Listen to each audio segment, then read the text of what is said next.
Je l'ai compris en 10 secondes. Quelqu'un vidait mon compte, et ce quelqu'un portait mon nom. Pas celui que j'ai donné en naissant, non, celui qu'on vous colle quand vous vieillissez, la personne vulnérable qui ne regarde plus ses relevés. J'ai senti le froid avant même de sentir la peur. Un froid long, profond, comme si une fenêtre qu'on croyait fermée depuis toujours venait de s'ouvrir brutalement derrière moi. Ce matin-là, j'étais simplement venue vérifier un virement, le paiement de ma retraite complémentaire. J'ai posé mes lunettes sur le bout de mon nez, j'ai ouvert l'application bancaire et la somme manquante m'a sauté au visage. 612 €, une opération nocturne enregistrée à 2h43. Je suis restée immobile, la main crispée sur la table. On aurait dit que l'air autour de moi s'était épaissi. J'ai appuyé sur le détail de la transaction.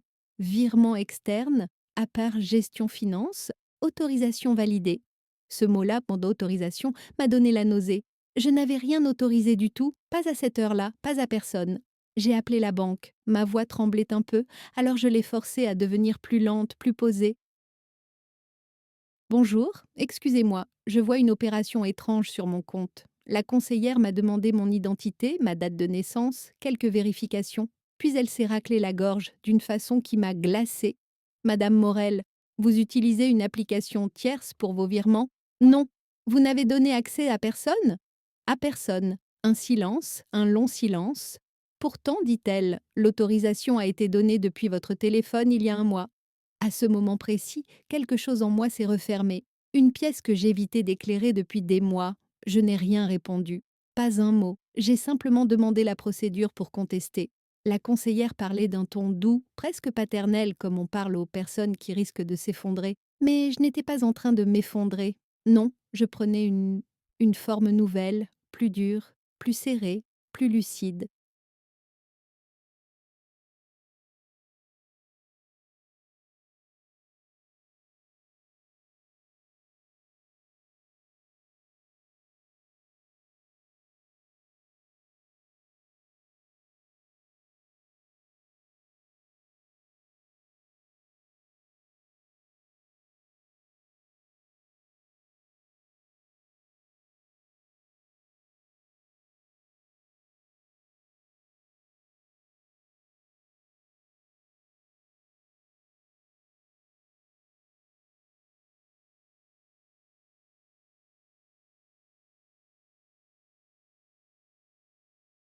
Après avoir raccroché, je suis restée longtemps devant la table de la cuisine. La petite horloge battait comme un cœur trop bruyant. J'ai rouvert l'application bancaire. J'ai défilé les opérations des 3 derniers mois.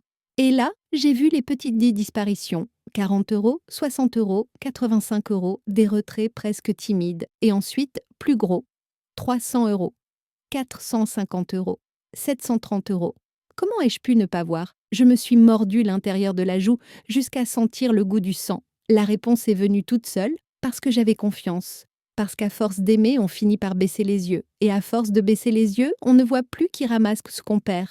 Le bruit de mes clés m'a fait sursauter. Je les avais serrées sans m'en rendre compte, comme si je m'apprêtais à fuir ma propre maison. J'ai respiré lentement. Une respiration de vieille femme qui a trop vécu pour s'autoriser la panique. Puis, j'ai fait ce que toute mère honteuse fait instinctivement, chercher d'abord une explication gentille. Une erreur technique, un bug, un malentendu. Mais la gentillesse, c'est un manteau qu'on garde trop longtemps, même quand il pleut à l'intérieur. Je me suis levée. J'ai pris mon carnet, celui dans lequel j'écris mes dépenses, et j'ai noté la somme exacte de la disparition. 612 €. Je sais compter même si on me parle parfois comme si mes neurones étaient rangés dans un tiroir. Le téléphone a vibré, un message. Le prénom affiché m'a traversé comme une lame fine. Mathieu, mon fils. Maman, tu peux me rappeler quand t'as un moment. Petit souci, bisous. Petit souci, je suis restée plantée au milieu de la cuisine, le téléphone dans la main, et une pensée lourde s'est posée sur moi. Pas une accusation, juste un soupçon sourd, presque honteux. Je l'ai chassé. Trop vite, trop fort. Je me suis assise de nouveau, les doigts serrés autour de mon stylo. La journée venait juste de commencer, mais moi je savais déjà que quelque chose, au fond, venait de finir.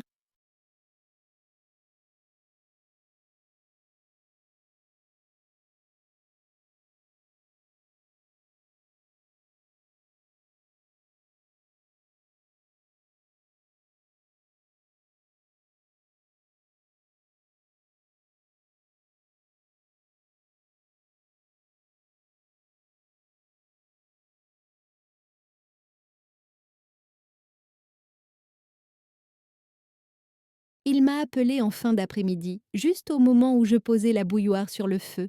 J'ai reconnu son souffle avant même sa voix. Maman, t'es là?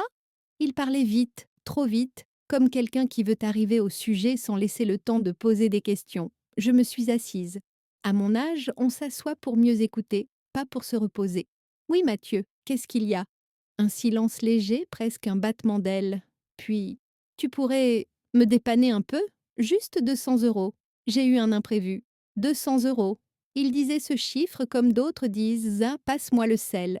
Un geste banal, sans poids, sans conséquence. Pourtant, dans ma cuisine, ces mots sont tombés comme des pierres dans un seau vide. Quel genre d'imprévu? Ai-je demandé d'un ton doux.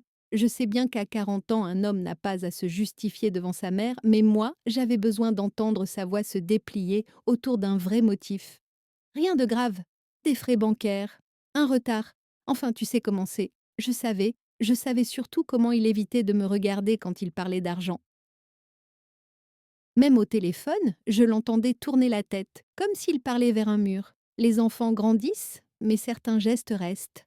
Mathieu n'a jamais su mentir en me regardant. J'ai pris une inspiration courte. Tu as reçu un virement cette nuit? Un virement? Non. Pourquoi? Sa réponse a été trop rapide, trop tranchée, comme un couteau qu'on sort trop tôt. Je n'ai rien dit et ce silence-là l'a gêné. Je l'ai senti.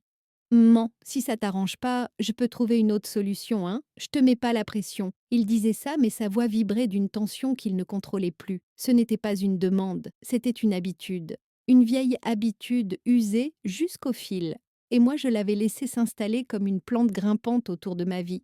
Tu peux passer ce soir, ai-je dit. Ce soir? Pourquoi? On en parlera tranquillement. Encore un silence, mais celui-ci n'avait plus rien d'un battement d'ailes. Il était lourd, tassé.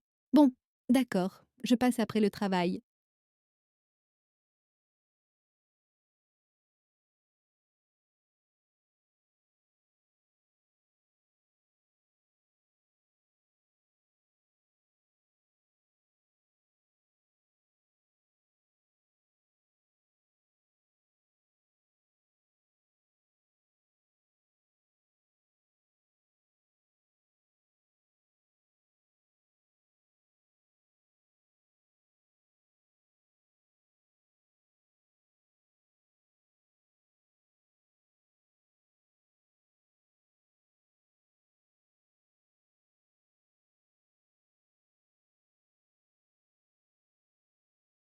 Quand j'ai raccroché, j'ai regardé ma main qui tenait le téléphone. Elle tremblait légèrement.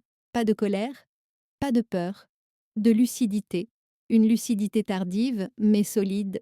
J'ai mis l'eau à bouillir et j'ai sorti 2 tasses. Je savais déjà qu'il n'aurait pas soif. La soirée avançait lentement. J'ai rangé quelques papiers, sans vraiment les lire. Je les avais vus 1000 fois. Factures, quittances, un vieux relevé de pension. Des choses simples, des choses droites. J'y tenais parce que j'aime comprendre ma vie sur du papier. Pas dans des écrans où les chiffres glissent trop facilement. Quand Mathieu a frappé, j'ai senti mon cœur se serrer. Pas par amour, non, par fatigue.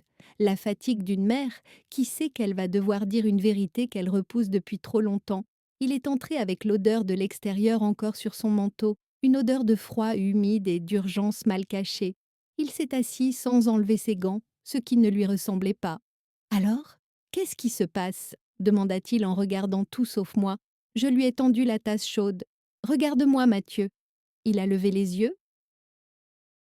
Dans ses pupilles, j'ai vu 3 choses, la gêne, la peur et quelque chose qui ressemblait à une attente de ma faiblesse habituelle. Il manque de l'argent sur mon compte, ai-je dit calmement. Il a avalé sa salive. Ah bon? Oui, plusieurs fois. Et cette nuit encore, une application que je n'ai jamais utilisée. Ses épaules se sont contractées.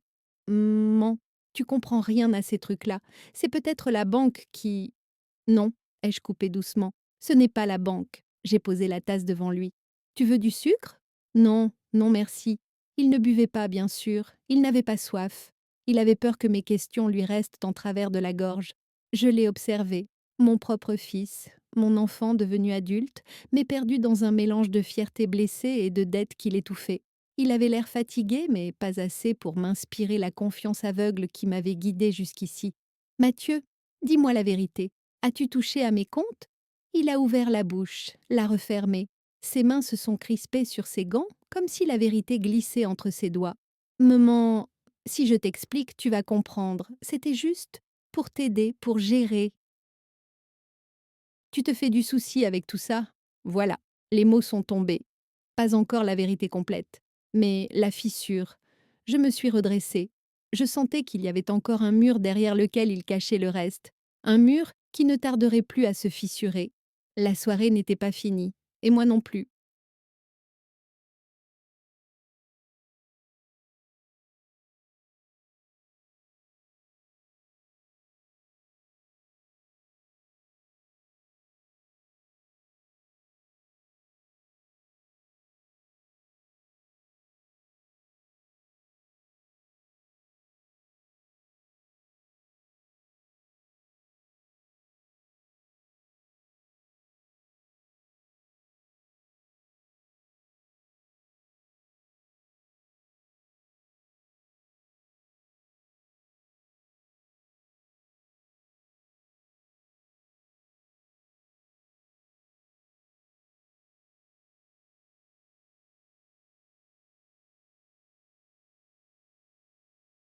Il est parti tôt ce soir-là, plus tôt que d'habitude. Il n'a pas fini son thé, il n'a rien expliqué, il a juste dit On en reparlera demain, maman. Et il a claqué la porte comme quelqu'un qui fuit un endroit où la vérité commence à entrer. Moi, je suis restée debout dans la cuisine, les mains posées sur la table, comme si je m'appuyais sur un sol qui décidait de trembler. Je ne ressentais pas encore la colère. Pas vraiment. Je ressentais surtout une sorte de lucidité glacée, celle qui vous envahit quand vous réalisez que tout ce que vous avez laissé passer a grandi derrière vous comme une ombre. Le matin suivant, je suis allée directement à la banque. Je n'ai pas prévenu. À mon âge, on n'a plus besoin d'excuses pour vouloir comprendre ce qui nous appartient encore. L'agence était froide, propre, impersonnelle. Les jeunes derrière les guichets avaient des sourires professionnels, mais leurs yeux glissaient toujours sur moi comme si j'étais un dossier à traiter, pas une personne. Une conseillère m'a conduite à un petit bureau vitré. Elle avait une voix douce, presque trop douce, comme si elle anticipait déjà ma détresse. Madame Morel, que puis-je faire pour vous? Je lui ai tendu mon cahier, mes relevés imprimés, les dates entourées. Il y a des mouvements que je n'ai pas faits, je voudrais les comprendre. Elle a tapé sur son clavier. Le cliquetis était rapide, sûr d'elle. Moi, je regardais ses doigts comme s'il traduisait ma vie dans une langue que je n'avais jamais apprise. Puis son visage s'est figé un instant, juste une fraction de seconde, mais assez pour que je voie qu'elle venait de comprendre avant moi. Ces virements, dit-elle lentement, ils sont effectués via une application liée à votre compte. Une application installée sur votre téléphone il y a 42 jours. 42 jours, je me souviens parfaitement de ce chiffre, non pas pour sa précision, mais parce qu'il m'a donné l'impression d'entendre un verdict. Ce n'est pas moi, ai-je dit. Elle a hoché la tête avec cette compassion que les professionnels utilisent quand ils ne veulent donc pas vous dire quelqu'un vous manipule. Vous êtes certaine que personne de votre entourage n'a installé une application pour vous aider à gérer vos paiements? J'ai secoué la tête. Puis j'ai parlé d'une voix très simple, très plate. Je ne demande jamais d'aide pour mes comptes. Et je ne donne jamais mes codes.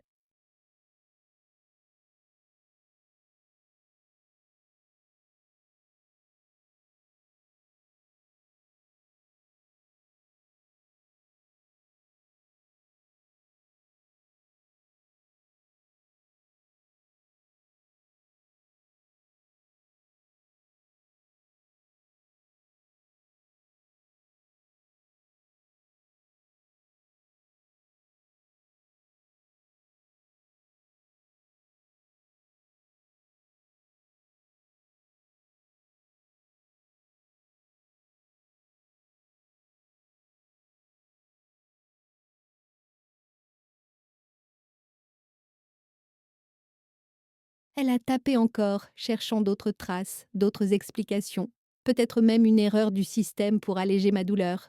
Madame Morel, les paiements ont été validés avec votre empreinte digitale. J'ai senti mon dos se redresser tout seul. Pas de panique, pas même de surprise. Une empreinte digitale, ça se prend facilement. Il suffit qu'on vous tende le téléphone en disant Appuie là, moment, c'est juste pour valider la mise à jour. Je ne l'ai pas dit à la conseillère, je n'avais pas encore les mots pour prononcer cela à haute voix. Elle m'a imprimé la liste complète des opérations. 14 virements en 6 semaines. petit à petit, comme si on grignotait ma vie pour ne pas que je m'en aperçoive. La somme totale était là, en bas de la page. 9 842 euros. J'ai glissé la feuille dans mon sac sans faire de geste brusque. Souhaitez-vous déposer une contestation officielle, madame? J'ai levé les yeux vers elle. Dans son regard, il y avait cette inquiétude polie, celle qu'on réserve aux personnes âgées quand on craint que la vérité les brise. Pas encore, ai-je répondu doucement. Je dois d'abord parler à mon fils. Elle n'a pas insisté. Elle a juste serré les lèvres, comme quelqu'un qui sait mais n'a pas le droit de dire « Faites attention ». Ceux qui prennent une fois recommencent, souvent. En sortant de la banque, l'air m'a frappé en plein visage. Un air sec, tranchant, qui faisait du bien. J'ai marché lentement jusqu'à chez moi, pas parce que j'étais fatiguée, mais parce que je réfléchissais à une chose simple. À quel moment avais-je cessé d'être respectée? Pas aimée, respectée.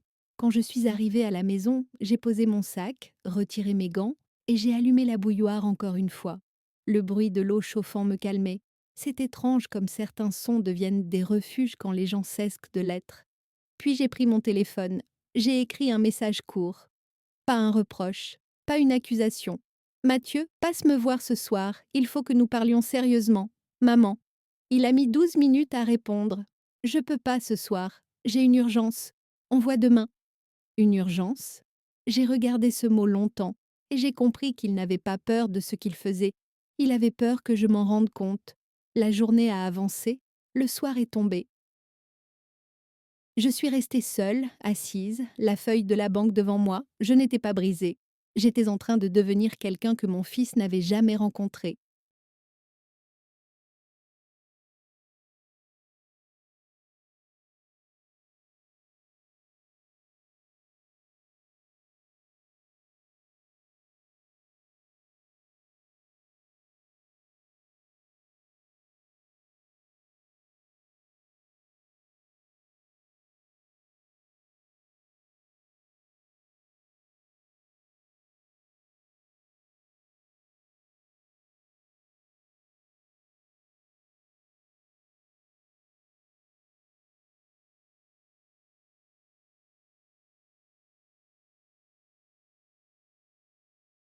Le lendemain matin, j'ai commencé par quelque chose de simple, prendre mon téléphone et relire mes anciens messages.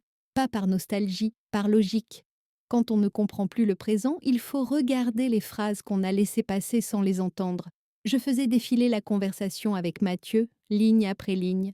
Des demandes, des excuses rapides, des « tu peux juste m'avancer » et des « je te rembourse vendredi » qui n'avaient jamais conduit à un vendredi réel. Rien de violent, rien de brutal. Juste une suite de petits abandons silencieux de ma part. Je les lisais comme on lit une facture qu'on aurait fermée trop vite. On découvre ce qu'on doit vraiment. Puis je suis tombée sur un message que j'avais oublié. Un banal texto qu'il m'avait envoyé il y a un mois. Maman, ton appli bancaire bug un peu. Passe chez moi, je te la mets à jour, ce sera plus simple. Je n'y avais vu que de la gentillesse à l'époque. Aujourd'hui, ces mots prenaient une autre couleur, plus sombre, plus précise. Je suis restée longtemps à regarder cette phrase. Elle n'avait rien d'une preuve formelle. C'était pire que ça. Une évidence douce, presque tendre.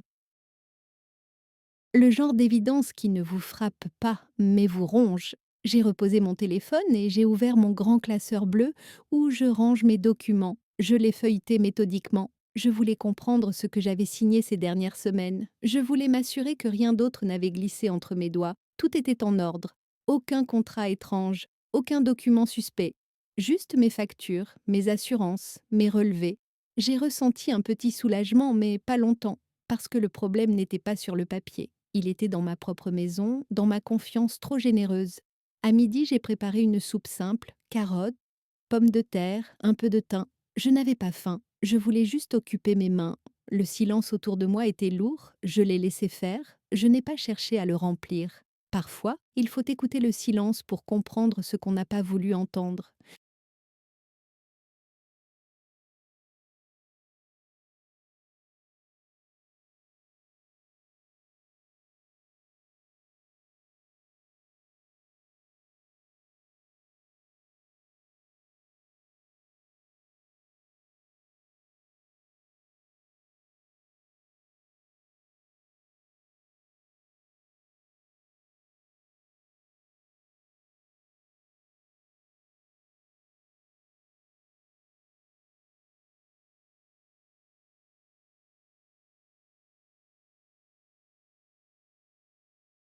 Vers 15 heures, mon téléphone a vibré. J'ai senti mon ventre se serrer avant même de lire.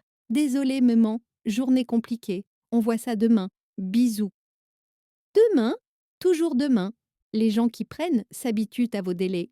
Les gens qui donnent s'habituent à s'effacer. Je n'ai pas répondu. À la place, j'ai appelé Mireille, ma voisine du troisième, une femme vive, franche, qui parle peu, mais voit tout. Elle m'a proposé de passer prendre un café. Je suis montée chez elle avec mes relevés pliés dans un dossier. Elle a lancé écouter sans m'interrompre. À la fin, elle a posé sa main sur mon poignet. Élise, ce que tu décris, ce n'est pas de l'aide, c'est un abus. Je ne veux pas croire ça, ai-je murmuré. On ne te demande pas d'y croire, on te demande juste de voir. Ces mots étaient simples, mais ils ont fait plus de bruit en moi qu'un cri. Je me suis sentie vieille et jeune à la fois, vieille de naïveté, jeune de lucidité neuve. Tu devrais en parler à quelqu'un, dit-elle doucement. À qui? À la police financière. Ils connaissent ces situations. Ils voient ça plus souvent qu'on ne le pense. Je n'ai rien répondu. Je regardais le dossier posé entre mes mains. Ce n'étaient pas des chiffres, c'étaient des morceaux de moi. En rentrant chez moi, j'ai posé le dossier sur la table comme on pose une vérité trop lourde. Je n'ai pas pleuré. Les larmes sont un luxe quand la dignité se réveille. Et la mienne, je crois, commençait enfin à sortir de sa longue hibernation. J'ai cherché une feuille vierge, j'ai sorti un stylo et j'ai rédigé une liste. Date suspecte, somme prélevée, mention de l'application, message du bug, non du bug, refus de venir me voir. Urgence, répétée. Chaque ligne me rapprochait de quelque chose que je n'aurais jamais imaginé devoir affronter un jour, la vérité sur mon propre fils. Le soir est tombé doucement, comme une couverture qu'on étale pour cacher ce qui a été cassé. J'ai allumé une seule lampe. La maison était calme. Trop calme peut-être, mais j'en avais besoin. Je devais entendre mes pensées sans qu'elles se noient. J'ai regardé ma liste une dernière fois. Puis, j'ai rangé tous les papiers dans une enveloppe. Une enveloppe pour demain. Demain, ce mot-là, cette fois, serait à moi.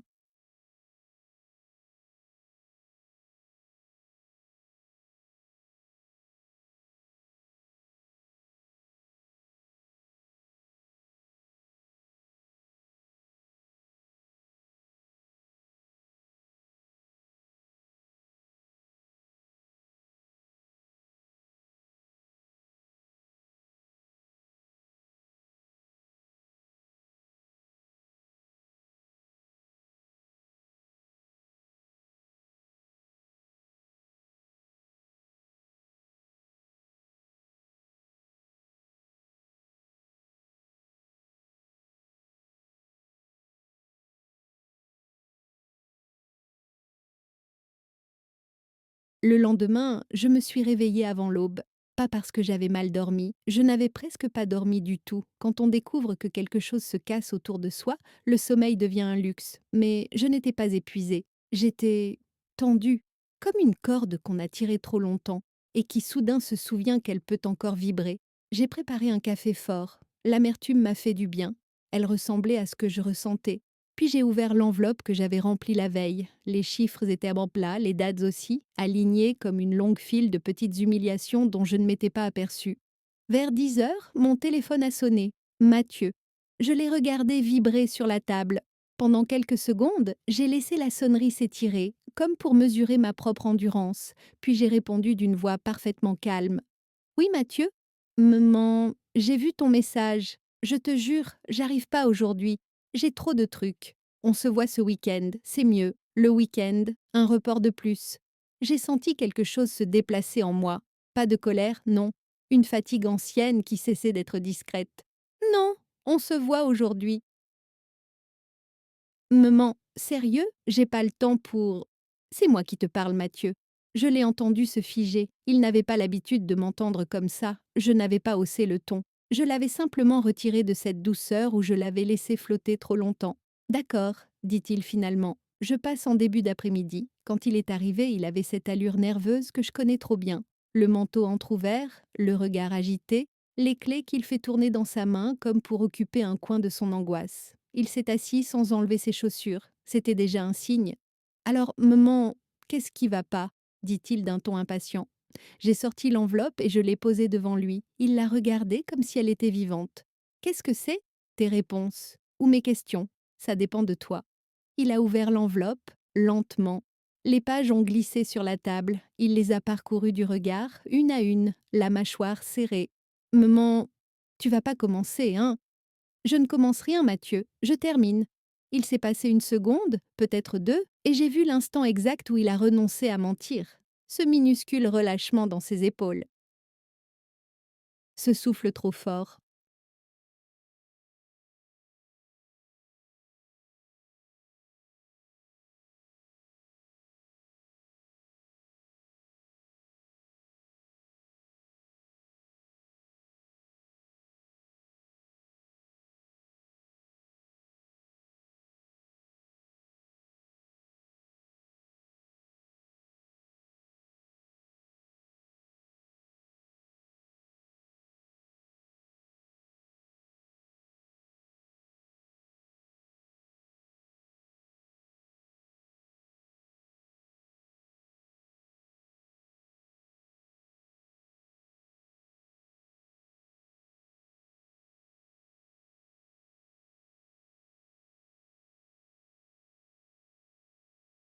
Bon, oui, oui, c'est moi. Je t'ai pris ces sommes.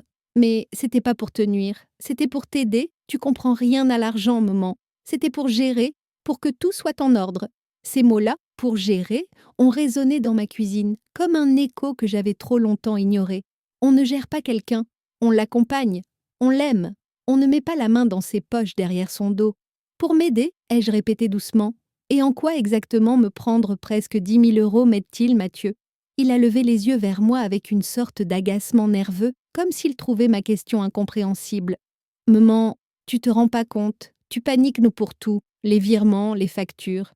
Je voulais éviter que tu te fasses avoir. Et tu as donc pris ma place? Voilà, sans me le dire. C'était temporaire. Et mes codes? Il a dégluti. Je te l'ai dit, l'appli bug, j'ai juste validé pour que... Pour que quoi? Que je n'ai plus accès à mon propre argent? Il a soufflé bruyamment, frottant ses mains l'une contre l'autre. T'exagères, maman, c'est pas du vol, c'est un prêt. On est une famille, non? Ces mots m'ont frappé plus violemment que toutes les révélations de la banque. Une famille. Oui, justement, c'était bien là le problème. Mathieu, ai-je dit, la voix toujours calme, ce n'est pas un prêt si je ne sais pas que tu prends. Arrête, maman, tu dramatises pour des petites sommes. J'ai attrapé le relevé, je l'ai tapoté du doigt sur le total. 10 000 €, ce n'est pas petit. C'est rien pour une mère et son fils, s'est-il exclamé. Tu sais très bien que je te rembourserai. Je l'ai regardé longtemps. Je crois qu'il a soutenu mon regard 2 secondes, puis il a baissé les yeux, parce qu'il savait qu'il mentait. Et moi, je savais qu'il savait. Je ne vais plus rien te demander, maman. Promis, je gère mieux. Je te laisse tranquille. Ce n'est pas ce que je vais faire, Mathieu. Il a levé les yeux, surpris, et pour la première fois depuis longtemps, j'ai senti que c'était moi qui tenais la conversation. Qu'est-ce que tu vas faire? Demanda-t-il. Je n'ai pas répondu tout de suite. J'ai rangé les papiers, lentement, soigneusement, comme on range des choses qu'on veut protéger. Puis je l'ai regardé. Beaucoup plus que tu ne crois. Il a pâli légèrement. Et dans ses yeux, j'ai vu apparaître un éclat que je n'avais jamais vu avant, la peur de la conséquence.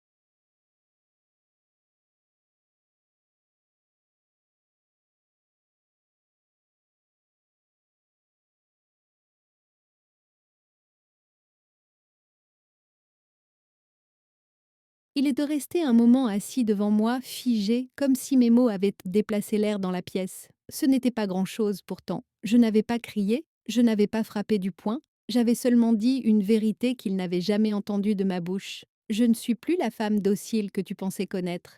Mathieu s'est levé brusquement. Tu vas où? Ai-je demandé. J'ai un truc à régler. On en reparle, comme toujours. Le on en reparle qu'on jette comme une poussière derrière soi. Il a attrapé ses clés et s'est dirigé vers la porte. Mais cette fois, je n'ai pas laissé ce geste glisser. Attends, il s'est arrêté. À demi tourné vers moi, je pouvais voir son profil tendu, le muscle de sa mâchoire qui battait. Tu veux quelque chose, maman? Je veux savoir pourquoi tu m'as pris autant d'argent. Il a soufflé, agacé. Mais je t'ai dit. C'était pour gérer, pour t'éviter des soucis, pour... Non, Mathieu, je veux savoir pour toi. Pourquoi tu avais besoin de cet argent-là? Il a détourné les yeux. Il a toujours été incapable de soutenir un regard quand il devait dire la vérité.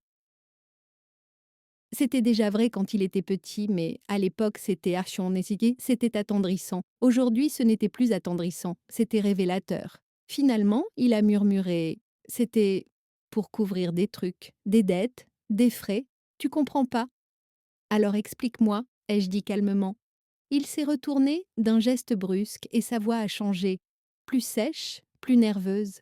Mais tu vois pas que j'ai des problèmes, maman? Tu vois pas que j'essaie de m'en sortir? Je gère tout seul, d'accord? Tout seul. Il disait tout seul, mais je voyais déjà le mensonge. Personne ne gère tout seul en vidant les comptes de sa mère. Je ne voulais pas le pousser contre un mur. Je voulais juste la vérité nue, simple. Mais il a refermé sa carapace d'adulte fragile. Bref, on verra ça plus tard, répéta-t-il.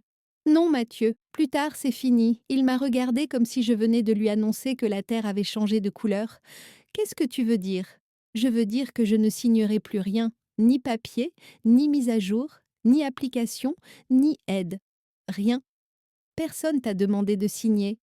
Si, toi. Il a serré les poings, et c'est là qu'il a sorti les papiers de son manteau, pliés, prêts.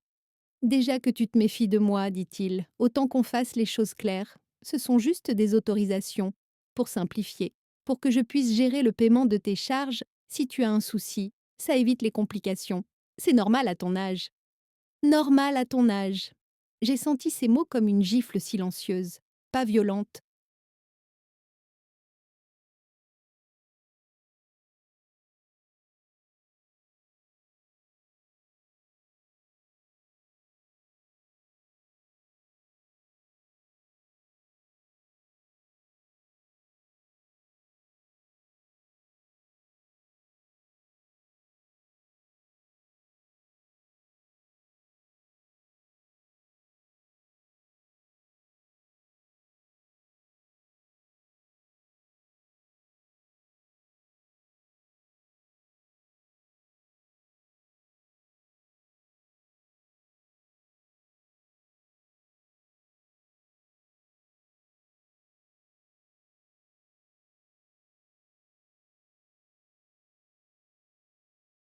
Encore pire, condescendante. Il a posé les papiers sur la table. Je les ai regardés.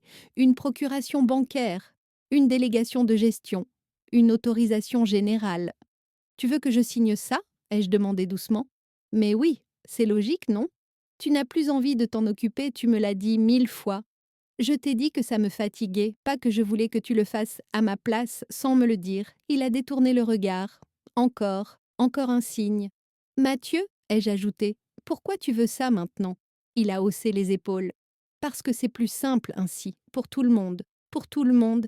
J'ai revu la conseillère de la banque. Ses silences, ses sourcils qui s'étaient froncés. Ce mot autorisation. J'ai compris. Il ne voulait pas que je signe pour m'aider. Il voulait que je signe pour se couvrir. Je ne signerai rien, ai-je dit. Mais enfin, moment, tu fais une montagne de rien. Une montagne, 10 000 euros, c'est une montagne, même pour une vieille femme. Il a blêmi, son masque s'est fendu une seconde. Tu ne te rends pas compte du mal que tu me fais, dit-il soudain avec une voix cassée. Cette phrase-là m'a glacée. Parce qu'elle ne parlait pas d'amour, elle parlait d'intérêt. Le mal que je te fais, ai-je répété. Oui, tu compliques tout. Tu me fais passer pour un voleur alors que je voulais juste, je sais pas, t'éviter des soucis. Je me suis levée, lentement. À mon âge, tout mouvement lent a une valeur. J'ai posé ma main sur les papiers. Mathieu, est-ce que tu te rends compte que ce que tu fais là, ce n'est pas m'aider? Mais si. Non, c'est me prendre. Petit morceau après petit morceau. Il a ramené les papiers vers lui, les a fourrés dans son manteau.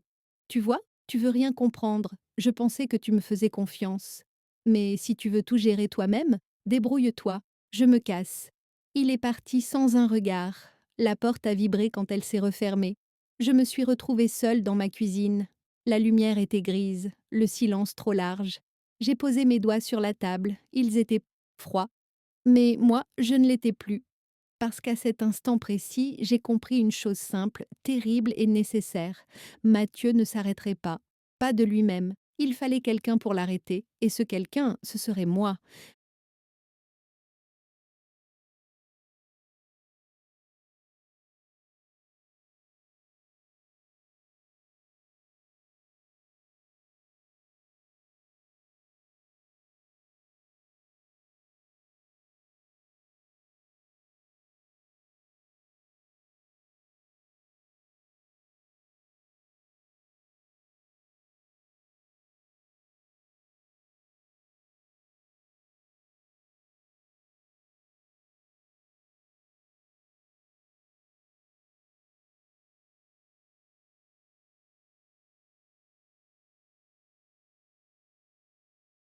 Je n'ai pas bougé pendant longtemps après son départ. Tout dans la maison semblait rétrécir autour de moi. La table, les murs, même la lumière. Mais ce n'était pas de la peur. C'était une sorte de vertige lucide, comme si je voyais enfin ce qui était devant moi depuis des mois. Je n'avais plus besoin de preuves supplémentaires. J'avais besoin d'un plan. J'ai rangé les tasses, remis mes papiers dans l'enveloppe, puis j'ai attrapé mon manteau.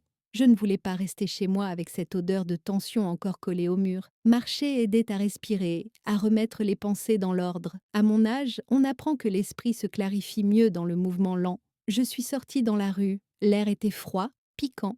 Il avait quelque chose de propre, presque sévère, comme une vérité qui vous frappe sans prévenir. J'ai marché jusqu'au petit square où les enfants jouent d'habitude.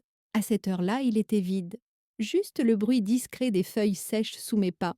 C'est là que j'ai croisé Mireille, ma voisine du troisième. Elle promenait son petit chien, un vieux bichon qui trottait comme un jouet fatigué. Élise, dit-elle en plissant les yeux, tu vas bien? Je ne mens jamais à Mireille, pas parce qu'elle insiste, mais parce qu'elle comprend avant qu'on parle. Il est venu. Et alors? Je me suis assise sur un banc. Elle m'a rejoint sans attendre ma réponse. Le chien s'est couché à nos pieds, comme s'il avait senti que la conversation allait durer. Il voulait que je signe des papiers, ai-je dit. Quels papiers? Procuration bancaire, autorisation générale. Oh, Élise,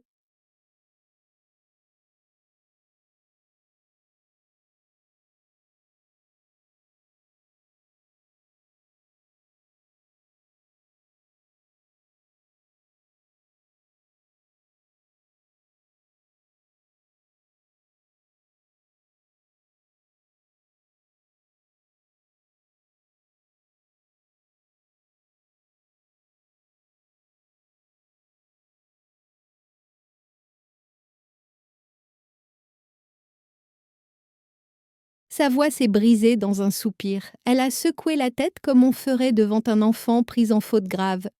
Tu sais ce que c'est, ça? Je commence à le comprendre. C'est de l'emprise financière. Pas de l'aide, pas de la maladresse, pas un oubli. C'est une prise de contrôle. Je l'ai regardée. Elle ne disait pas ça pour me faire peur. Elle était simplement en train de nommer ce que je n'osais pas dire. Je pensais qu'ils réalisaient ce qu'ils faisaient, ai-je murmuré. Ils réalisent bien toujours. Ils espèrent juste que tu ne le verras jamais. J'ai senti un frisson dans ma nuque. Pas un frisson de peur, un frisson de reconnaissance, comme si soudain quelqu'un disait enfin les mots que j'avais cherché à prononcer en silence. Tu dois te protéger, Élise. Comment? En allant voir des professionnels, des vrais, pas des voisins, pas des amis. Je parle d'un conseiller social, d'un avocat ou de la police financière.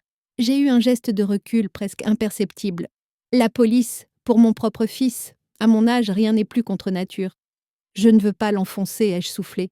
Élise, ce n'est pas toi qui l'enfonce, c'est lui qui creuse. Ces mots ont eu l'effet d'un clou. Sec, juste, exact.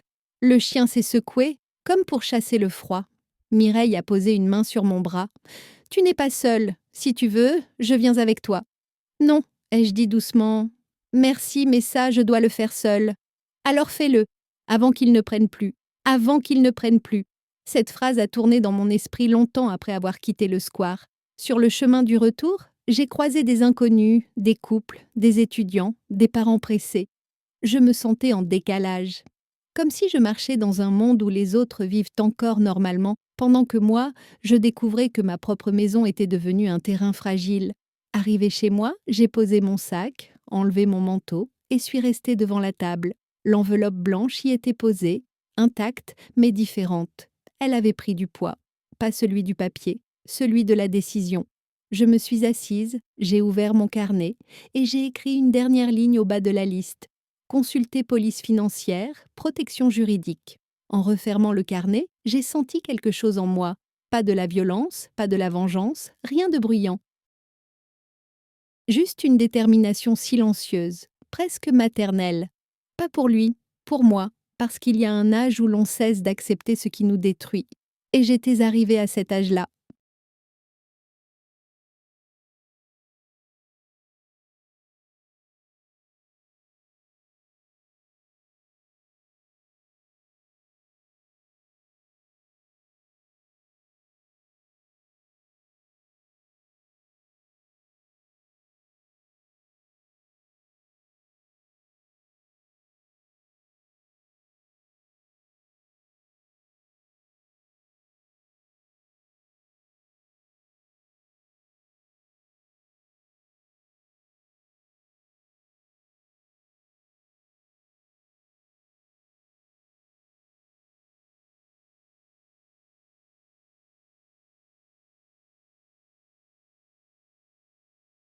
Je pensais être prête, je pensais que savoir rendait les choses plus simples. Mais la vérité, c'est que lorsqu'on découvre qu'on vous vole, la lucidité ne suffit pas, il faut encaisser le choc. Et ce choc-là, je ne l'ai réellement ressenti que le soir même.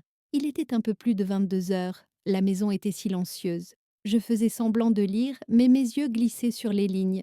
Mon téléphone était posé à côté de moi, l'enveloppe sur la table basse, bien en vue, comme un témoin de ce que je n'avais plus le droit d'ignorer. C'est à ce moment-là que la notification est arrivée. Un petit bip, discret, mais j'ai senti mon cœur se serrer avant même de lire. Opération refusée, tentative de virement, 15 000 euros. J'ai lu 3 fois. 15 000 euros, pas 600, pas 400, pas ces petites morsures discrètes qui me faisaient douter de moi-même. Non, une morsure énorme, un arrachement. Je suis restée immobile, les mains posées sur le livre ouvert. Le silence autour de moi s'était épaissi, mais à l'intérieur de ma poitrine, quelque chose s'est mis à battre plus fort que ma peur. J'ai repris le téléphone, j'ai ouvert l'application. Le virement avait été bloqué par la banque pour suspicion d'activité frauduleuse. Frauduleuse, le mot m'a giflé, pas parce qu'il était faux, parce qu'il était vrai et qu'il fallait désormais l'assumer. Je n'ai pas pleuré, je n'ai pas crié, je n'ai pas bougé. Une seule pensée a traversé mon esprit, Mathieu savait que le temps jouait contre lui.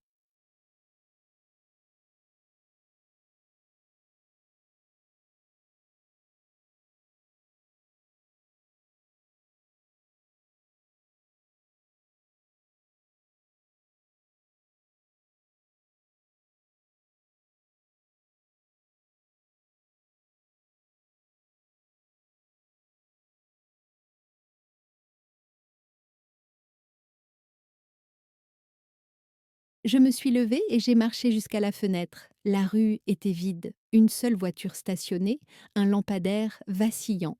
Tout semblait normal, ordinaire, presque banal. C'est étrange comme le monde extérieur ne reflète jamais les tremblements intérieurs. Je suis revenue vers la table et j'ai pris l'enveloppe. Je l'ai posée devant moi. Puis j'ai ajouté une feuille. Tentative de prélèvement, 15 000 euros, 22h14, refusée par la banque. Je l'ai écrit d'une main si ferme que le stylo a marqué le bois en dessous. Quelques minutes plus tard, j'ai reçu un SMS. Maman, tu peux me rappeler? Besoin urgent. Urgent. Encore ce mot. Mais cette fois, j'ai senti ce qu'il cachait. La panique.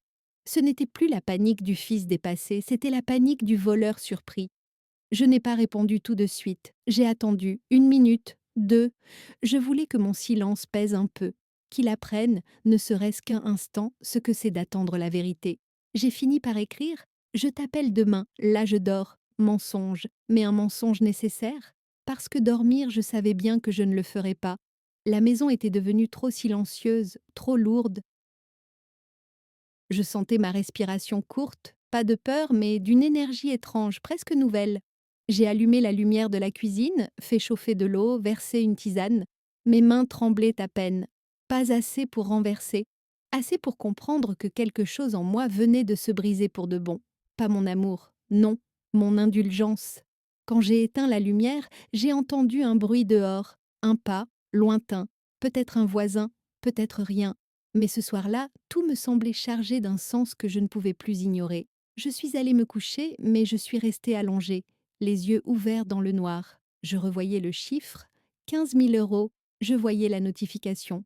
Et derrière elle, je voyais le visage de mon fils. Pas celui d'un enfant qu'on console, celui d'un adulte qui ment pour survivre, même si cela signifie détruire celle qu'il a portée.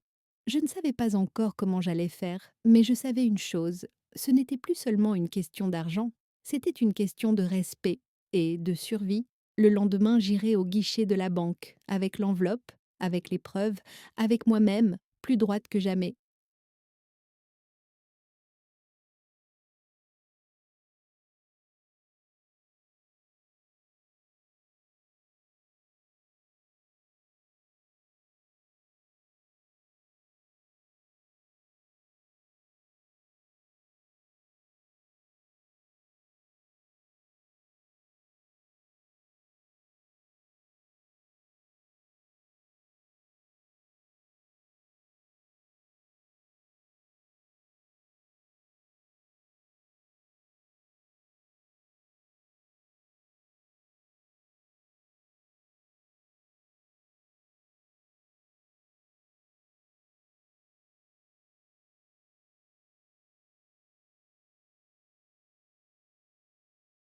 Je suis arrivée à la banque un peu avant l'ouverture. Il faisait froid, un froid sec qui pique les joues et réveille mieux qu'un café. J'ai attendu devant la porte avec 3 autres personnes. Un jeune homme qui tapait sur son téléphone, une femme avec une poussette et un retraité qui fronçait des sourcils comme si la rue entière lui devait des explications.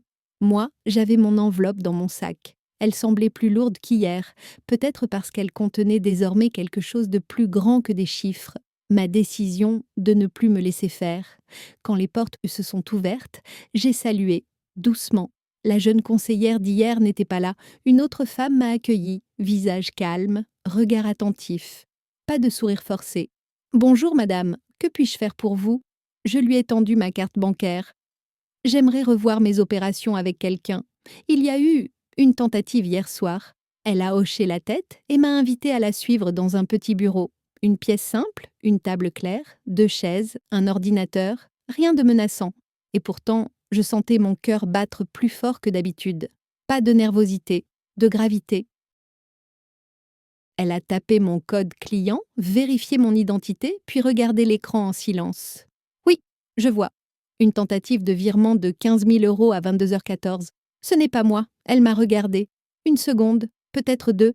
Ce regard-là, pas celui qu'on adresse à une vieille dame distraite, celui qu'on donne à une femme qui dit quelque chose de sérieux. Vous avez déjà signalé des opérations non autorisées, n'est-ce pas? Oui, plusieurs. Et l'accès n'a pas été donné volontairement? Non. Elle a pris une longue inspiration, puis elle a tourné l'écran légèrement vers moi, comme pour m'inclure dans la démarche. Madame Morel, soyons très clairs. Ce qui se passe sur votre compte n'est pas une série d'erreurs techniques, c'est un schéma. Quelqu'un fait ses opérations. Toujours la même application, la même procédure, la même empreinte digitale enregistrée. J'ai serré mes mains l'une contre l'autre. Pas de panique. Je voulais entendre la vérité jusqu'au bout. Quelqu'un a installé cette application sur votre téléphone, poursuivit-elle. Et ce quelqu'un continue de tenter des virements de plus en plus importants.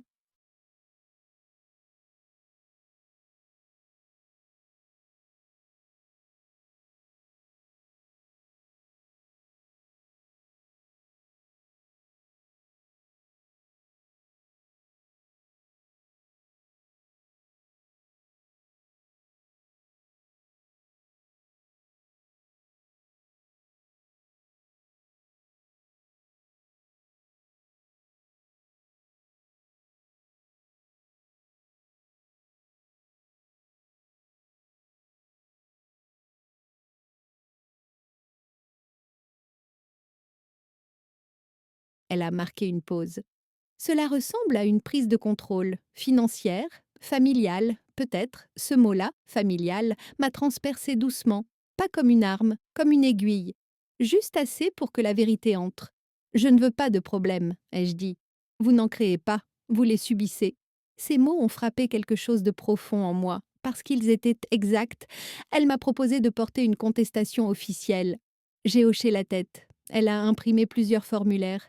Je les ai remplis lentement, lettre après lettre, comme on signe la fin d'un long mensonge qu'on a voulu croire. Puis elle a demandé: Souhaitez-vous que nous bloquions toutes les opérations issues de cette application? Oui. Souhaitez-vous changer vos codes d'accès? Oui. Souhaitez-vous déposer une alerte de sécurité qui obligera toute transaction à être validée en agence? Oui. Je répondais calmement, mais je sentais quelque chose se redresser en moi, quelque chose que même l'âge ne pouvait pas tordre. Quand tout a été fait, elle a glissé les documents vers moi. Madame Morel, je vous conseille vivement de contacter la police financière. Je comprends. Ce n'est pas seulement pour vous protéger, ajouta-t-elle doucement. C'est aussi parce que ce genre de comportement s'aggrave quand il n'est pas arrêté. Ce n'était pas un reproche, c'était un constat. Je suis sortie de la banque avec mon enveloppe à la main. Le vent s'était levé. Je me sentais légère et lourde à la fois. Légère d'avoir enfin agi, lourde de savoir que l'étape suivante serait la plus difficile. En rentrant chez moi, j'ai trouvé un message vocal de Mathieu. Sa voix était tendue, presque tremblante. Maman, je sais que t'as vu le truc d'hier. Je peux t'expliquer. Je t'appelle ce soir, d'accord? Non, pas d'accord. Je savais désormais une chose que je n'avais jamais osé formuler. Mathieu ne s'expliquait pas. Il justifiait et ce n'était plus suffisant. Ce soir-là, j'ai posé l'enveloppe sur la table. J'ai ajouté un dernier document, la contestation officielle tamponnée par la banque. Je me suis assise, je l'ai regardée longtemps. Demain, je prendrai rendez-vous avec la police financière. Et cette fois, je n'aurai plus peur de dire son nom.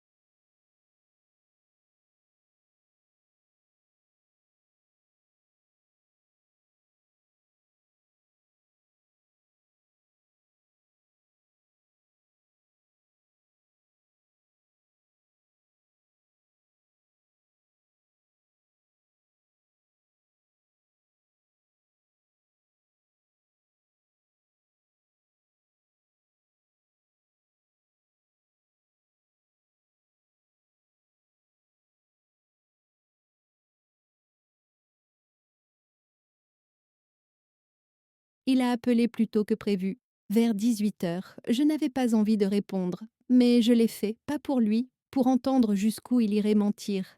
Sa voix est apparue, sèche, bousculée, comme quelqu'un qui court après sa propre version de l'histoire. Maman, écoute, la banque a tout mélangé, d'accord? J'ai essayé de faire un virement, oui, mais c'était une erreur. Je voulais faire un transfert entre mes comptes. Tu sais bien que je suis crevée. J'ai confondu. Voilà, rien de plus. Je l'ai laissé parler. C'était un flot rapide, plein de fissures. Il parlait trop vite pour être sincère, trop fort pour être sûr de lui. Et tu vas me dire qu'ils ont bloqué pour rien? Ai-je demandé. Bah oui, les banques, elles sont parano maintenant. On peut plus rien faire sans se faire prendre pour un criminel. Un criminel. Il avait choisi ce mot lui-même, et il m'avait brûlé comme un aveu. Mathieu, ai-je dit doucement, un transfert interne ne se fait pas vers l'Espagne. Quoi? Le virement bloqué venait d'un IBAN espagnol. Gestion rapida seul. Ça ne ressemble pas à ton compte courant. Silence. Il y a des silences qui accusent de plus fort qu'un cri. Celui-là était presque solide. Il finit par dire, la voix basse: Bon, ok, j'ai des trucs à régler là-bas, mais c'est rien. Je gère, toujours ce verbe. Je gère, comme si gérer signifiait ponctionner ce qui ne lui appartient pas. Pourquoi tu n'es pas venu me voir hier soir? Je. J'ai eu un problème. Quel genre de problème? Laisse tomber, maman. Tu comprends pas? Je ne voulais plus qu'il laisse tomber. Je voulais qu'il affronte enfin la réalité. La banque dit que ce n'est pas une erreur. Et moi je te dis que si. Pourquoi tu fais plus confiance à des gens que tu connais pas qu'à ton propre fils? C'était habile. Il essayait d'utiliser mon amour comme un cadenas. Mais ce cadenas-là ne fermait plus. Mathieu, ai-je dit, ce que tu fais là, ça s'appelle du vol. Il a inspiré brutalement. Arrête, tu vas trop loin. Tu m'as retiré 10 000 euros. Je te les rendrai. Et tu as tenté d'en prendre 15 000 de plus? Mais je vais te rembourser, je te l'ai dit. Avec quel argent? Oh, je trouverai. Je me suis adossée au dossier de ma chaise, peut-être pour tenir debout face à ce que j'entendais, peut-être pour m'empêcher de trembler. Tu n'as pas les moyens de me rembourser, ai-je murmuré. Maman, tu me connais mal, tu crois que je vais t'abandonner? Tu crois que je suis ce genre de fils? Je n'ai pas répondu. Parce que oui.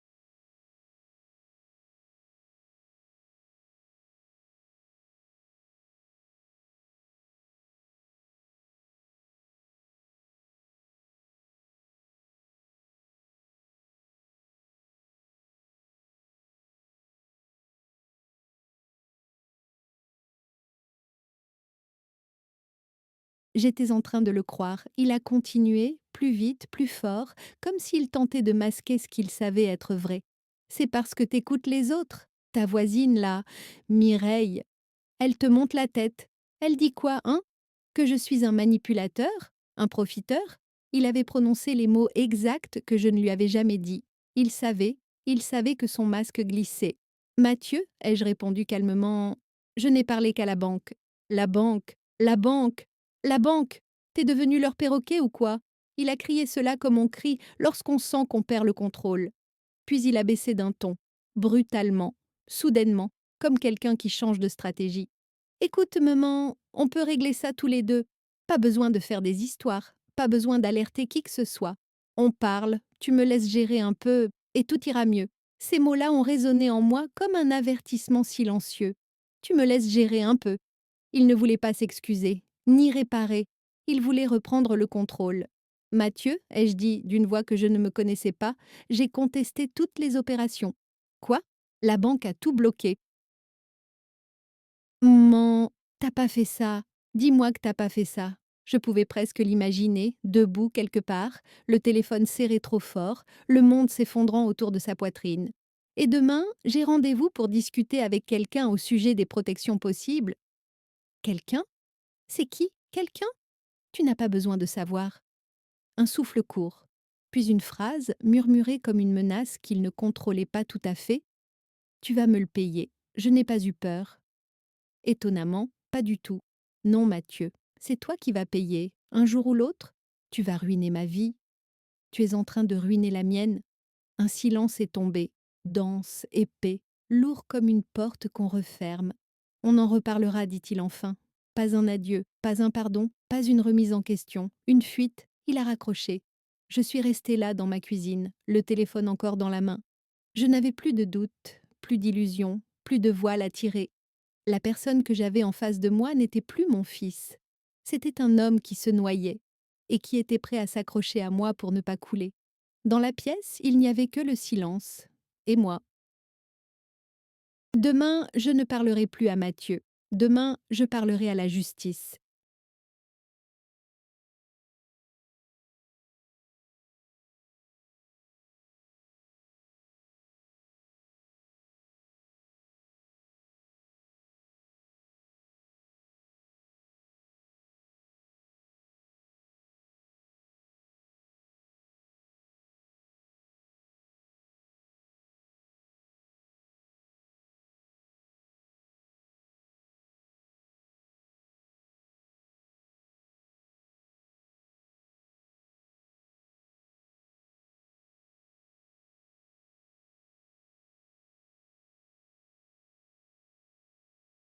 Je me suis réveillée tôt, avant même que la lumière ne s'installe.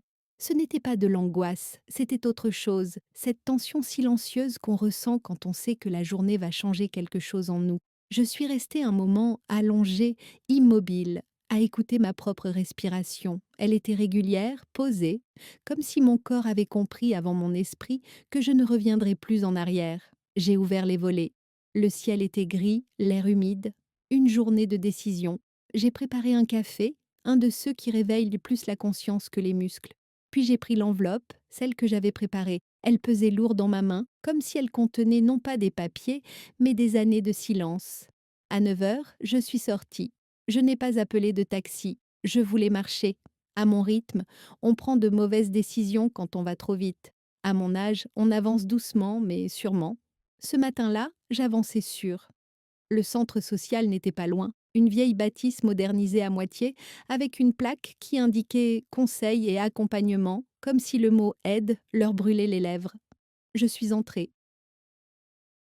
Une jeune femme derrière un guichet m'a souri avec cette douceur professionnelle qui sonne trop parfait pour être vrai. Bonjour madame, je peux vous renseigner? Oui, je voudrais parler à quelqu'un concernant des problèmes financiers, familiaux. Elle n'a pas cherché à comprendre davantage. Elle m'a proposé un rendez-vous immédiat, comme si elle savait que je n'étais pas venue pour poser une question banale. Une assistante sociale m'a reçue 10 minutes plus tard. Une femme d'une cinquantaine d'années, discrète, des yeux qui écoutent avant de juger. Installez-vous, Madame Morel. Que se passe-t-il? J'ai posé l'enveloppe devant moi, j'ai respiré profondément, et j'ai parlé, j'ai raconté les montants, les dates, les phrases, les tentatives, les demandes, les mensonges, les papiers qu'il voulait me faire signer, cette façon de transformer mes doutes en caprices, mes questions en attaques.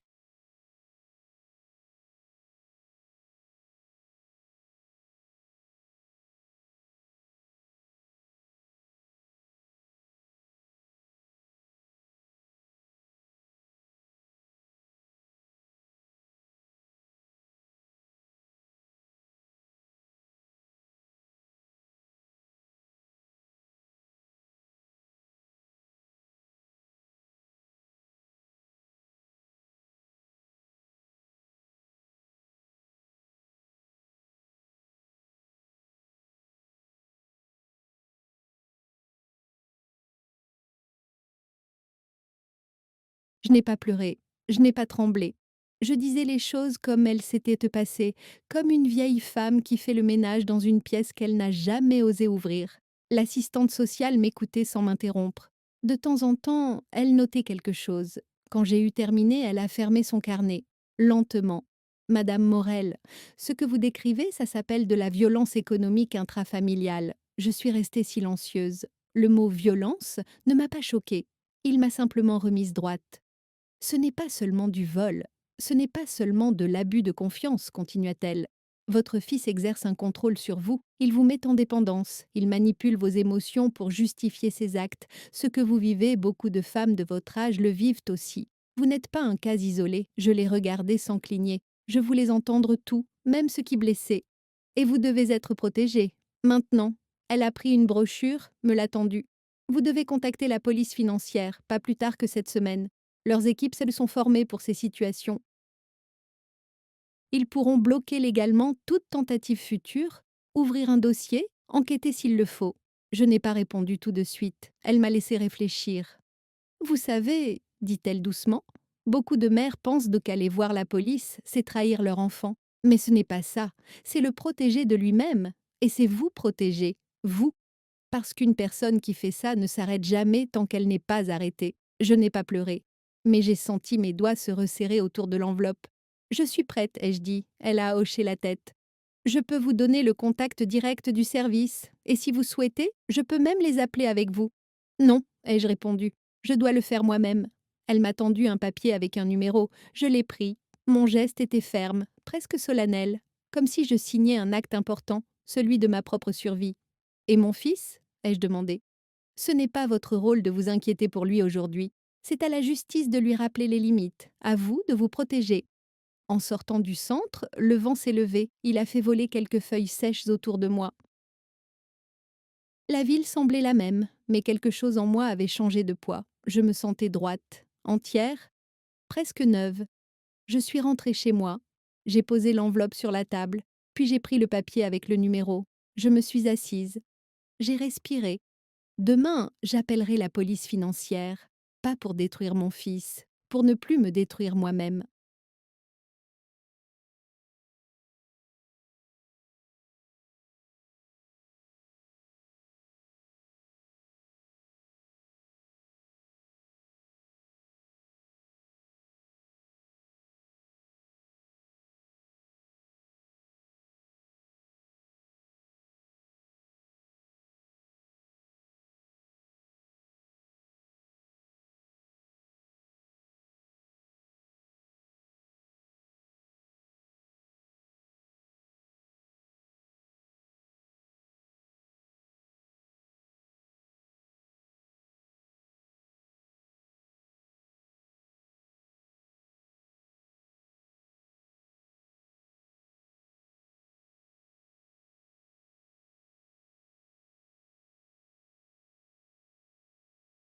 Le lendemain matin, je n'ai pas attendu que le soleil soit complètement levé. Je me suis levée avec une clarté froide dans la tête, une clarté comme je n'en avais pas eue depuis longtemps. Pas de doute, pas d'hésitation, pas de cette petite voix qui me disait toujours: «Attends encore un peu, Élise. Il va comprendre. Il va changer». Non, la seule personne qui changeait ici, c'était moi. J'ai préparé un café, 2 gorgées seulement, puis j'ai posé l'enveloppe devant moi. Elle contenait désormais les relevés, la liste des dates, les montants, la tentative de 15 000 €, la contestation tamponnée, les copies des messages et mes notes, écrites d'une main tellement ferme qu'on aurait dit celle d'une autre femme. J'ai pris le papier que m'avait donné l'assistante sociale. Le numéro de la police financière était écrit dessus, au stylo noir avec un cercle autour. Ce cercle ressemblait à une injonction. Fais-le, j'ai respiré, puis j'ai composé. La sonnerie a duré longtemps, puis quelqu'un a décroché, une voix neutre, professionnelle, qui n'avait rien d'inquiétant. Service de police financière, bonjour. Je me suis entendu dire mon nom, d'une voix calme, très calme. Trop calme peut-être pour ce que j'étais en train de faire. Je crois être victime d'abus financiers par un membre de ma famille. Le mot victime m'a arraché un frisson, pas parce que je me voyais ainsi, parce que j'acceptais enfin l'idée. La personne au téléphone m'a demandé quelques détails, pas les plus intimes, les plus concrets, les montants, les dates, les tentatives, les preuves. Elle m'a écouté sans jamais m'interrompre, comme si elle savait que derrière chaque chiffre, il y avait un morceau d'une vie qu'on ne devrait pas avoir à protéger contre son propre enfant. Madame Morel, m'a-t-elle dit ensuite, nous allons ouvrir un dossier. Vous devez passer au bureau avec vos documents. Aujourd'hui, si possible. Oui, aujourd'hui. On m'a donné une heure. 12h15. J'ai raccroché. Je suis restée un moment à fixer le téléphone. Je n'avais pas honte, pas peur. J'étais simplement en train de faire ce que j'aurais dû faire depuis longtemps, me choisir. Moi, à midi, j'étais en chemin. Je marchais lentement, mais chaque pas avait du poids. C'était la première fois depuis le début que je ne pensais pas à ce que Mathieu allait dire, à sa colère, à ses excuses, à ses manipulations. Non.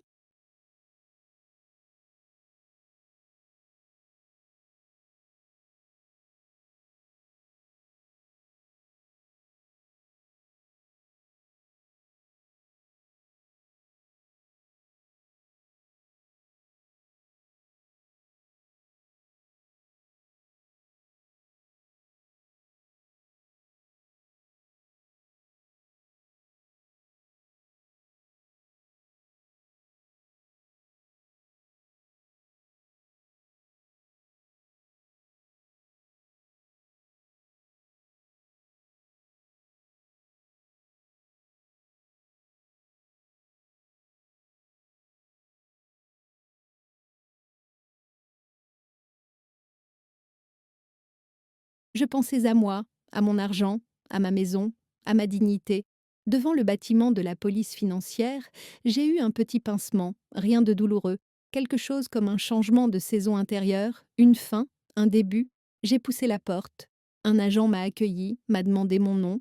On m'a fait entrer dans une petite salle blanche, une table, 2 chaises. Tout simple, pas intimidant, juste neutre. La neutralité, ça apaise quand on vient déposer des choses lourdes. Un enquêteur est entré, un homme d'une cinquantaine d'années, le regard franc sans être dur. Il s'est assis en face de moi. Bonjour, Madame Morel, installez-vous. On m'a parlé de votre situation. Je vais prendre votre déposition, d'accord? J'ai hoché la tête, j'ai ouvert l'enveloppe et je lui ai tout montré, les documents, les virements, les montants, les messages, les heures, les tentatives, les manipulations, les demandes de signature, la phrase «Tu vas me le payer». Il a tout lu attentivement, plusieurs minutes sans dire un mot. Pas un geste de surprise, pas un soupir, juste du sérieux, du professionnalisme. «Madame Morel», dit-il enfin, «ce que vous apportez là est très clair et très grave». J'ai serré mes mains, mais ma voix est restée parfaitement stable. «Je ne veux pas qu'il aille en prison», ai-je dit. «Je veux qu'il soit arrêté et que mes comptes me soient surprotégés». Il a hoché la tête. «Ce n'est pas vous qui décidez la suite judiciaire, mais vous décidez que ça commence, et vous faites ce qu'il faut. Vous auriez dû venir plus tôt». «Je n'étais pas prête», ai-je murmuré. «Alors c'est bien que vous le soyez aujourd'hui». Il a continué à prendre des notes. Puis il a ajouté: Vous savez, votre fils n'en est peut-être pas à sa première tentative. Ce genre de comportement ne commence pas avec 15 000 euros. Il y a parfois d'autres plaintes, d'autres incidents, des traces. Je l'ai regardé longtemps. Mon cœur battait lentement mais fort. Je veux savoir, ai-je dit. Il m'a observé un instant puis a baissé les yeux vers le dossier.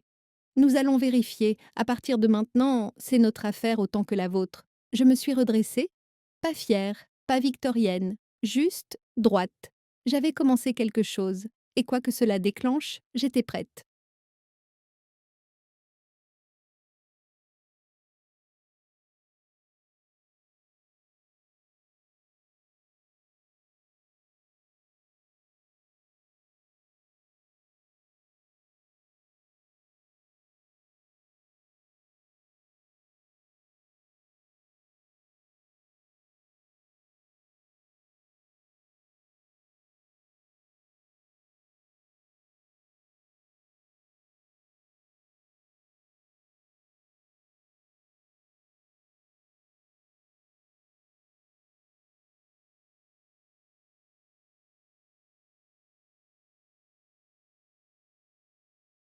L'enquêteur est revenu quelques minutes plus tard, un dossier mince à la main. Je n'ai pas cligné des yeux. À mon âge, on apprend à regarder les choses en face, même quand on sait qu'elles vont faire mal.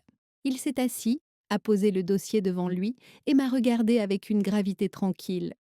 Madame Morel, nous avons fait les premières vérifications. Certaines informations sont encore en cours, mais il y a déjà des éléments que vous devez connaître. Je n'ai pas bougé. Mes mains étaient posées sur mes genoux, l'une sur l'autre, sagement, mais à l'intérieur, quelque chose était tendu comme un fil.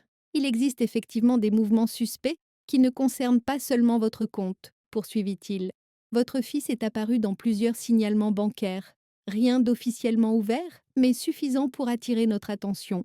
Petits montants, des prélèvements dits accidentels, des remboursements partiels jamais finalisés. Je suis restée silencieuse. Je crois que je savais déjà. Pas dans les détails, non, mais dans cette intuition profonde que les mères ont quand elles cessent de se mentir. Cela ne veut pas dire qu'il est poursuivi, ajouta-t-il. Mais cela veut dire que vous n'êtes pas la première à vous poser des questions, et que vous faites bien de venir. Je n'ai pas répondu tout de suite. Puis j'ai murmuré: Je croyais que c'était juste avec moi. Il a secoué doucement la tête. Les personnes qui commencent ce genre de pratique le font souvent là où c'est le plus facile. La famille, les parents âgés, ceux qui aiment trop pour soupçonner. J'ai senti un souffle froid passer à l'intérieur de moi. Pas un courant d'air, une prise de conscience. Il a continué. Nous avons ouvert votre dossier. Nous allons convoquer votre fils. D'abord pour l'entendre, ensuite pour lui notifier les interdictions et les obligations. Il devra justifier chaque opération.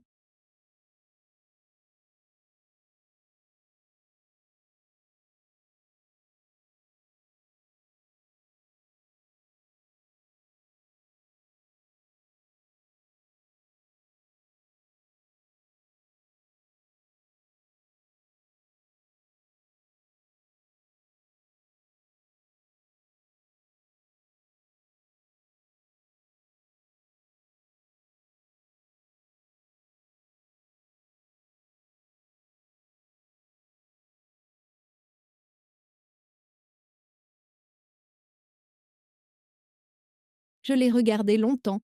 Je n'ai pas envie qu'il soit humilié, ai-je dit. Ce n'est pas notre but, mais je veux qu'il soit arrêté. Et il le sera, juridiquement, fermement, clair, sans violence mais sans ambiguïté. J'ai hoché la tête. Je sentais mes épaules s'alléger légèrement. Ce n'était pas de la joie. C'était quelque chose qui ressemblait à un souffle après une longue apnée. Il vous sera également proposé une protection bancaire renforcée.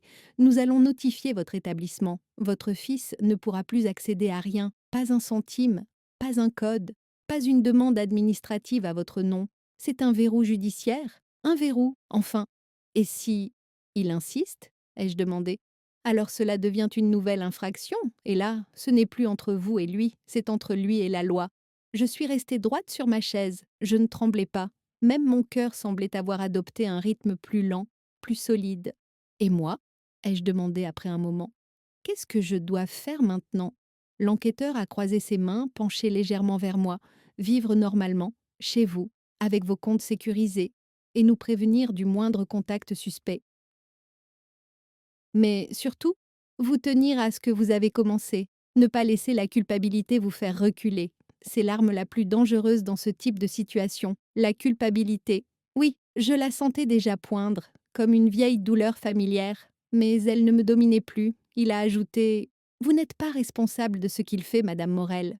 Je suis sa mère. Être sa mère ne veut pas dire être sa victime. J'ai fermé les yeux une seconde, pas pour pleurer, pour respirer. Quand je suis sortie du bureau, il était presque 14 heures. Le ciel était devenu lumineux, comme si le soleil avait décidé d'apparaître plus tard que prévu. J'ai avancé lentement sur le trottoir. Je sentais mes pas différents, plus lourds et plus libres à la fois. Je n'allais pas appeler Mathieu, je n'allais pas lui expliquer, je n'allais pas me justifier. La prochaine fois qu'il entendrait mon nom, ce serait dans un bureau où il ne pourrait plus me faire croire que j'exagérais. En rentrant chez moi, j'ai retiré mon manteau calmement, posé mon sac sur la chaise et allumé la lumière de la cuisine. La pièce était la même qu'hier, mais moi, je n'étais plus la même.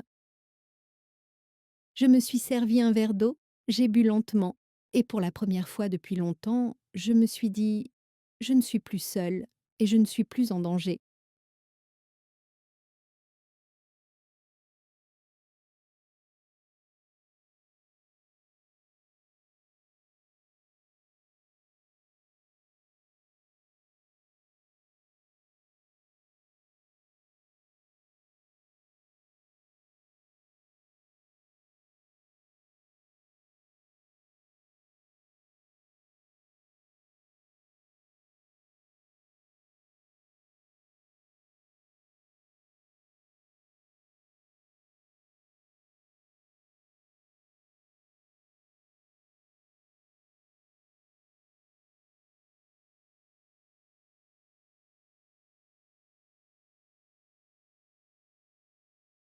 Il m'a appelé le surlendemain, un appel bref, impatient, comme s'il voulait arracher une réponse avant même de poser la question. Je n'ai pas décroché, pas par vengeance, ce sentiment-là ne m'a jamais convenu, mais parce que j'avais enfin compris que je n'avais plus rien à dire avant que la justice ne parle. À 10 heures, j'ai reçu un message du numéro masqué de la police financière. Convoqué aujourd'hui à 14 heures, nous vous tiendrons informés. Je suis restée un moment immobile devant l'écran. C'était concret maintenant, irréversible. Je n'avais plus à imaginer sa réaction. Je savais qu'il lirait cette convocation comme une trahison. Moi, je la lisais comme une protection. L'après-midi, j'ai rangé un peu. Pas pour m'occuper l'esprit, mais parce que la maison avait besoin de retrouver son ordre après ces semaines de chaos. En pliant une nappe, j'ai senti mes mains trembler. C'était la seule faiblesse de la journée. Une seconde, deux, puis plus rien. Le téléphone a vibré à 15h03. Un message. De lui. Maman, tu peux m'expliquer ce que c'est que cette convocation? Pas de salutation, pas de nuance, juste la peur déguisée en reproche. J'ai posé le téléphone sans répondre. Je n'allais pas lui enlever l'occasion de comprendre que tout ce qu'il avait fait avait une conséquence. La première, la vraie. À 17h18, un deuxième message. T'as dit quoi? Pourquoi t'as fait ça? Tu te rends compte de ce que ça va me causer? Je l'ai lu comme on lit la lettre d'un inconnu. La culpabilité, elle essayait de remonter. Mais il y avait désormais un mur entre elle et moi, un mur construit de preuves, de rendez-vous, de décisions. Vers 18h, le téléphone a sonné. Numéro masqué. J'ai décroché. Madame Morel? Ici l'inspecteur qui suit votre dossier. Oui, votre fils est passé. L'entretien a eu lieu. Nous lui avons exposé les faits et les preuves. Il a reconnu la majorité des opérations, d'abord en minimisant, puis en admettant partiellement. Je suis restée silencieuse, le dos très droit contre la chaise. Nous lui avons rappelé les sanctions encourues, le vol par personne dépositaire de l'autorité familiale. C'est un dossier sérieux, madame. Je sais. Nous avons également prononcé une interdiction formelle. Il n'a plus le droit d'approcher vos comptes, de demander un document en votre nom ou d'interférer dans votre gestion bancaire. Toute violation entraînera des poursuites immédiates.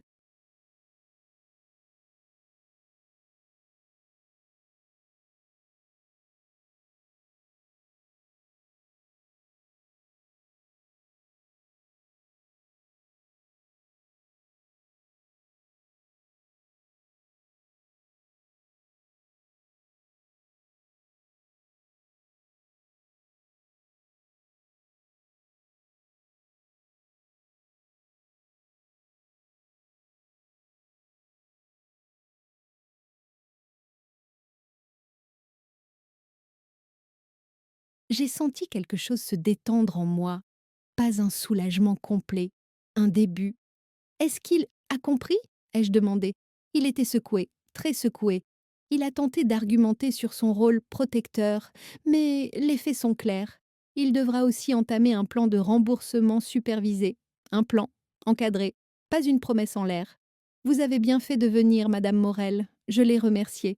Il m'a souhaité une bonne soirée, d'un ton simple, comme si l'affaire était presque ordinaire. Pour moi, pourtant, c'était une fracture propre, nette, une cicatrice qui commençait seulement à respirer. Après avoir raccroché, je suis restée un moment à regarder la fenêtre. Le soir tombait. Le monde continuait comme si rien n'était arrivé. C'est toujours étrange de voir que la vie des autres n'est pas touchée par ce qui bouleverse la vôtre. À 19h42, un dernier message de Mathieu est arrivé. Maman, je comprends pas comment t'as pu faire ça. Ces mots-là, je les ai lus lentement. Et j'ai senti quelque chose se lever en moi, quelque chose de calme, de profondément calme. Il ne comprenait pas, il n'avait jamais compris. Il ne cherchait même pas à comprendre. Il voulait seulement que je me taise. Mais je ne me tairai plus. Je lui ai répondu: j'ai fait ce que je devais faire. Pour moi, pour toi aussi, si tu veux entendre. Je n'ai ajouté rien d'autre. Pas de justification, pas d'explication, pas d'apaisement. Il a lu le message. Il n'a pas répondu. La nuit est tombée doucement.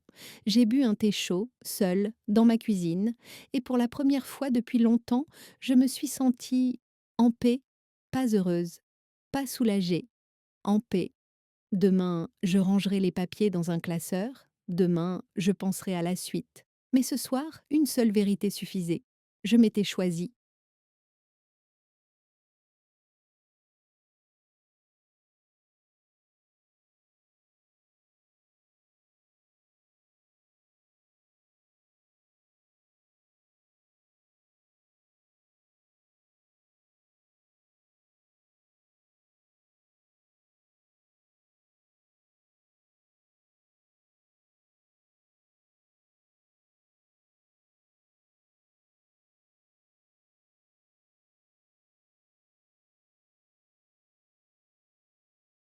Les jours qui ont suivi ont été étrangement silencieux. Pas un message, pas un appel, pas un reproche, rien. Ce silence-là, je l'avais redouté toute ma vie, et pourtant, une fois qu'il est arrivé, il n'a pas fait mal. Il a seulement laissé la place pour quelque chose que j'avais oublié, ma propre existence. La banque m'a confirmé les nouvelles protections. Plus aucun accès extérieur, plus aucune opération sans ma présence. Une sécurité comme une porte blindée autour de ma vie. J'ai rangé mes papiers dans un classeur neuf, pas par symbolique, par nécessité. Je voulais que tout soit clair, limpide, ordonné, que plus personne ne puisse dire que j'exagère, que j'oublie, que je comprends mal. Un matin, alors que je remettais un bol propre dans le placard, quelqu'un a frappé à ma porte. Un coup sec, hésitant. Je savais déjà qui c'était. On reconnaît la main de son enfant, même quand elle ne vous appartient plus vraiment. J'ai ouvert. Mathieu se tenait là, les épaules tombantes, le regard cherchant un coin du sol pour se cacher. Il avait cette allure des hommes qui ne savent plus très bien où mettre leur fierté. Maman, tu peux m'écouter 2 minutes? J'ai hoché la tête. Je ne l'ai pas invité à entrer, je n'en avais ni l'envie ni le besoin. Je je voulais dire que j'ai compris, enfin pas tout, mais j'ai compris que j'ai merdé, que j'aurais pas dû faire ce que j'ai fait. J'étais juste dépassée. C'était une phrase maladroite, pas un aveu complet, pas une demande de pardon, juste un pas. Je l'ai écouté jusqu'au bout, puis j'ai parlé. Mathieu, tu n'as pas volé seulement de l'argent, il a relevé les yeux. Tu m'as volé du respect. Tu m'as prise pour quelqu'un qui ne voit pas, qui ne comprend pas, qui n'existe pas vraiment. Et ça fait plus mal que tout le reste.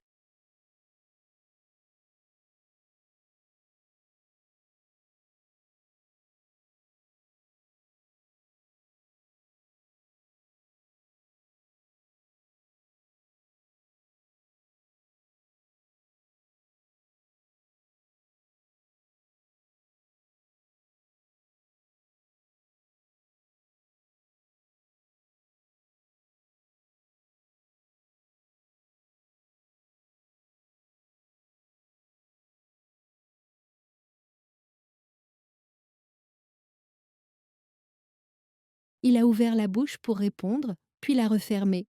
Je crois que pour la première fois, il m'écoutait. Je vais rembourser, a-t-il dit. Oui, tu vas rembourser. Et pas parce que je te l'impose, parce que la justice te l'impose. Et parce que c'est ce qui doit être fait. Il a hoché la tête, pas en signe d'accord, en signe d'acceptation. C'était déjà beaucoup. Je veux juste que tu saches que je t'aime, maman. Je sais, ai-je répondu. Mais aimer ne donne pas tous les droits. Il a avalé sa salive. J'ai senti qu'il voulait dire autre chose, peut-être s'excuser, peut-être demander, peut-être revenir, mais il n'y avait plus de place pour peut-être. Je lui ai souhaité une bonne soirée. J'ai refermé la porte doucement, pas pour lui fermer le cœur, pour me fermer, moi, ce chapitre-là. La maison est redevenue silencieuse, mais ce silence n'était plus une absence, c'était une paix. Je me suis assise près de la fenêtre. J'ai regardé la rue. Les gens passaient, les voitures défilaient, les lampadaires s'allumaient un à un. Le monde continuait, et moi aussi. J'ai pensé à toutes ces femmes de mon âge, celles qu'on croit fragiles, celles qu'on traite comme des ombres, celles à qui on dit tu comprends pas, laisse-nous gérer. Et j'ai senti quelque chose monter en moi, pas de la colère, pas de la tristesse, une sorte de certitude tranquille. Le respect, ça ne doit pas se quémander, ça se protège, ça se reconstruit, ça se vit. J'ai fermé les yeux un instant, j'ai respiré profondément. J'ai senti mon âge, non pas comme un poids, mais comme une force. Puis je me suis dit calmement, je suis encore là et je ne me laisserai plus jamais effacer. Si vous aussi, femmes de mon âge, femmes silencieuses, femmes oubliées, vous avez vécu quelque chose d'injuste, alors dites-le. Ne restez pas seul. On a le droit d'être protégé et d'être entendu.